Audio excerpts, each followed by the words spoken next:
Today I'm going to show you how not to do faux binding around the edge of your guitar.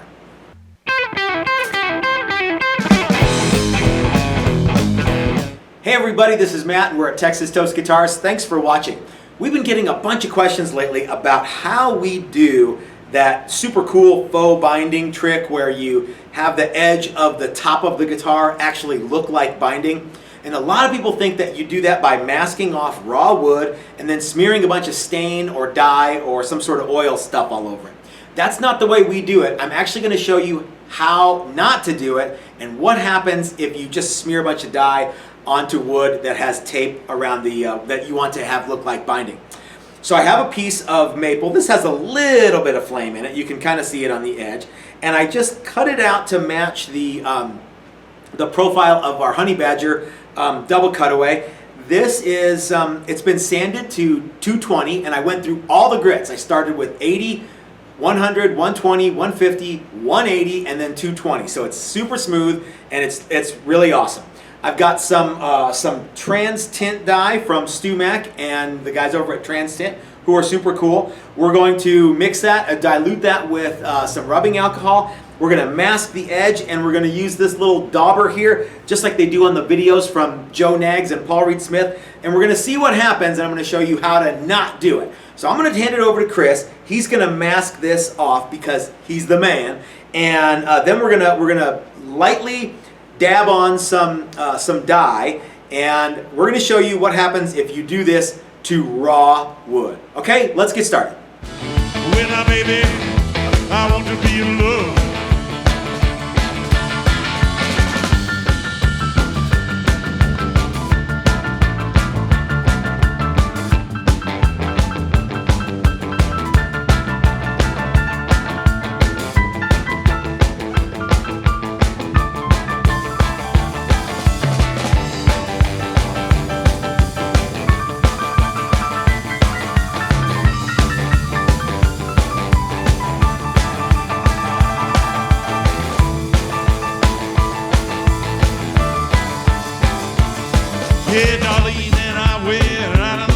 Okay, Chris has our piece here, our surrogate body, masked off. What you saw him doing originally was he drew a little line because there's no mahogany back that we can use as the edge reference. So he drew a line to run his tape down, and he's got it all the way on the side with this blue tape on the contour part, and then he rolled it over to make the side and the top. And then we used a different kind of tape on the flat edge here, this green stuff. Same thing, he used it on the edge and then rolled it over to do the top. So we're going to set that aside and we'll be ready to go. So the next thing we are going to do is we're going to mix up a little bitty bit of some alcohol here with some dye in it. And I've got to put some gloves on because this dye stuff gets everywhere. And it's not going to take much because, well, for one thing, we're not even doing a real guitar. But the whole idea is if you do this, and I'm not suggesting you do, but if you do this, you want to get very, very little dye bath on your little nub here, okay? So the whole point of doing this is to kind of make your grain pop a little bit. That's not going to pop very much. It doesn't have enough dye in it, I don't think.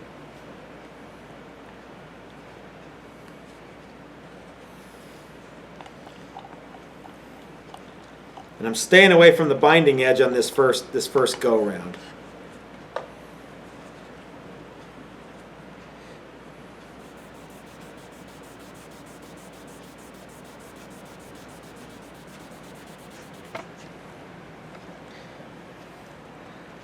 So you don't want this rag to be just dripping with this stuff.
All right, that looks pretty good.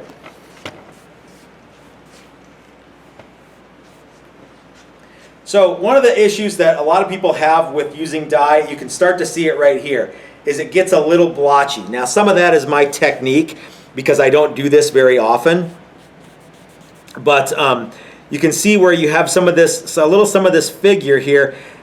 Guys, this is not popping out as much as it's just kind of getting splotchy in here.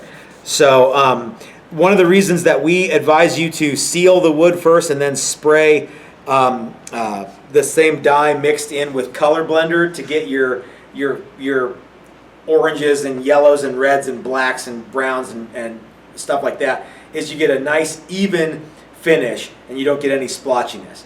So okay, so we've got our dye on the piece here, and now we should probably let that set up for a little bit and we can pull the tape and see what the magical binding looks like.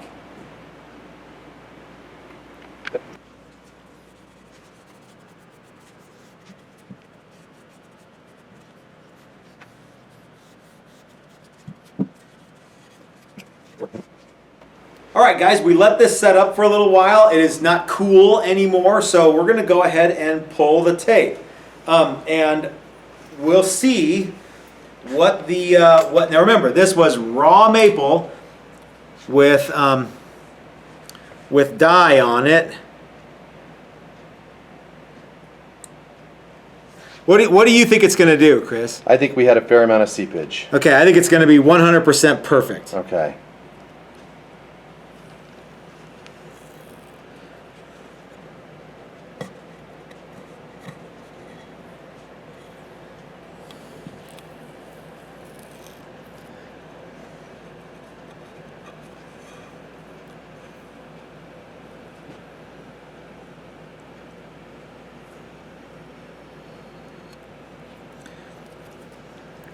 All right, so this was with the green tape here. Now this is from, where do we get this stuff? Somebody sent us that, but I think you can get it. We got this from Mike Learn, maybe? No. Okay, so Chris is right. You can see there is, it's not exactly super clean. Right here, the dye soaked under the tape, and right here, this isn't a real crisp line. Same thing on the edge, though not quite as bad. There's some spots right here that the dye, it was real bad right there and right there. The dye seeped in or underneath the tape and into the maple that we want to have be a different color than the amber that we used. All in all, though, that's better than I think we thought it would be, but not up to the same specs that you would want on a guitar for sale. All right, here's the blue tape, and it looks even worse, I think.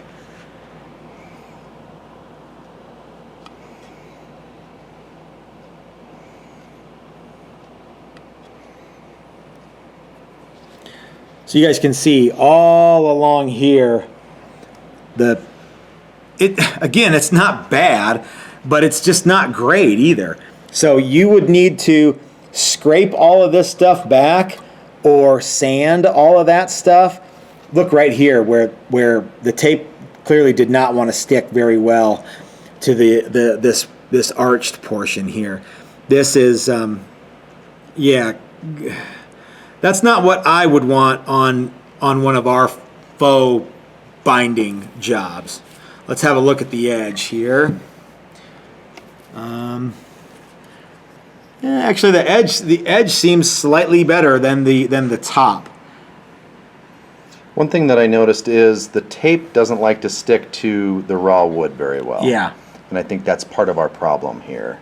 Because clearly it keeps if you don't sop a huge amount of dye onto the wood, it looks like the tape prevents it, but the real problem is that the tape doesn't want to stick to the wood, like you were saying, right, Chris? Mm-hmm. Okay. So the problem with stuff like this, you guys, is that it's in the wood. So sanding that off or scraping that back is not as easy as if there were sealer on the wood and you got some color on it, because then it's a simple matter of just scraping it with a razor blade. This doesn't scrape with a razor blade nearly as well as you think it might. Yeah, because this is actually in the wood, y'all, your scraping is, you got to go pretty deep to get rid of that stuff. And again, it would be way easier to just do this when the wood is sealed, because then you can just kind of flick that stuff off of there. I think with a couple other preliminary steps, this would work a lot better. Yeah. And if you get something wrong, I mean, clearly it scrapes off, kinda, but it sure seems like anything that you have to scrape is always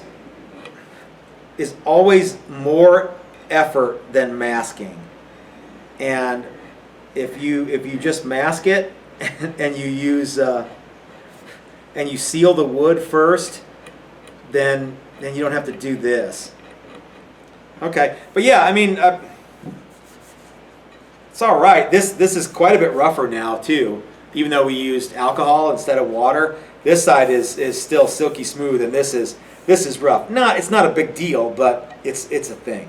So anyway, well, there you have it, guys. For everyone who said, hey, you can do it and you can get exactly the same results as Paul Reed Smith, or Paul Reed Smith says to do it. Okay, kinda, but this is not the kind of faux binding that I would want on a guitar that we put our name on. So, if you guys have any questions about what we did, or if you want to tell me you guys did it wrong, I'm sure there's going to be a bunch of people who are gonna tell me that. Please feel free to leave them in the comment section. And but I know what I'm gonna do. I know what I'm gonna stick with, and I'm looking at Chris right now, and I know for a fact that we're not switching to this as far as he's concerned. But yeah, if you like the video, give me the thumbs up, and if you appreciate content like this, you might want to go over to our Patreon page and consider becoming a member. Even $1 a month goes a long way to helping us bring you guys neat little test things like this. But if you can't do Patreon, just share the video as many places as you could possibly think of and help us grow the channel that way. So until next time, this is Matt at Texas Toast, reminding you that if you're so smart, start your own YouTube channel. That's what I did. Thanks for watching, you guys. We'll see you next time. I wanna play my guitar the only way.